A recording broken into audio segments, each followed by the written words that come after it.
Hali gani mtazamaji wa Gift Online TV, nikukaribisha kutazama kile ambacho kiko mbele yako kwa siku hii leo. Tunapenda kukuambia kuwa ni meneja wa idara ya habari na mawasiliano wa Simba Soka Ahmad Ally ameweka wazi sababu zilizopelekea kikosi cha timu hiyo kukosa nafasi ya kufanya mazoezi ya mwisho katika uwanja uliotumika kwenye mechi, akisema hatua hiyo ilitokana na maelekezo ya wasimamizi wa mchezo. Simba inashuka dimbani kuivaa hiyo Tunisia katika mchezo wa makundi ya ligi ya mabingwa Afrika, ikisaka ushindi wake wa kwanza katika hatua hiyo ya mashindano. Akizungumzia kuelekea mchezo huo, Ahmed amesema kikosi cha Simba kipo tayari kikamilifu na kimejipanga kupambana na kwa nguvu zote licha changamoto zinazojitokeza kabla ya mechi. Amefafanua kuwa uwanja huo haukuwa katika hali nzuri ya kufuatia mvua kubwa ilionyesha juzi na kusababisha mafuriko sambamba na tumika hivi karibuni kwenye mchezo wa dabi, wakielekezwa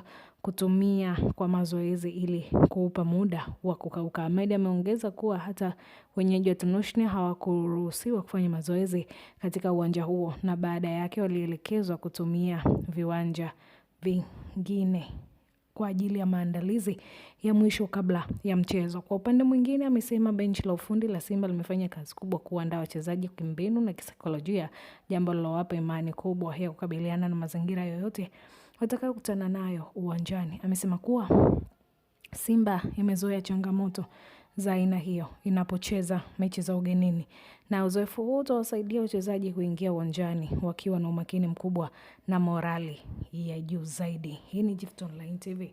Endelea kusubscribe, kushare, kulike pamoja na kucomment ili uzidi kupata taarifa sahihi kila mara pale tu zinapojitokeza kwenye channel hii. Hii ni taarifa ambayo inatoka kwenye kipindi cha burudani, kisport, lakini pia habari za kijamii.